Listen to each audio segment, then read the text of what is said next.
Welcome to the installation guide on how to replace the front air struts of a Mercedes-Benz S-Class W221 or a Mercedes-Benz CL-Class C216 with Airmatic, ADS, and 4MATIC with new Arnott air struts. Stay tuned to learn more. Before starting, ensure you have the necessary safety measures in place, which can be found in the vehicle owner's manual. Lift and immobilize the vehicle properly and isolate any stored energy to prevent injuries or damage. Start by setting the steering to straight ahead. Then raise the vehicle and remove the applicable front wheel.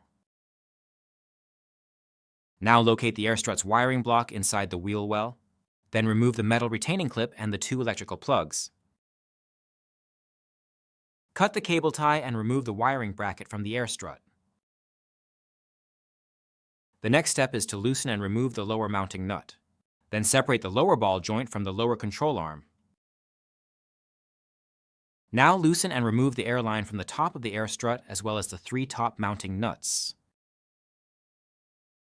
Next, remove the air strut from the vehicle and remove the offset plate from the top of the air strut. The offset plate will be reused on your Arnott air strut in the same orientation from which it was removed. The removal is now complete. Install the new Arnott front air struts in the reverse order of removal. Tighten all nuts and bolts to the vehicle manufacturer's specifications to ensure a secure and proper fit.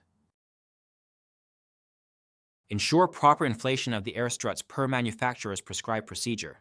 Failure to do so may result in spring damage and will void warranty.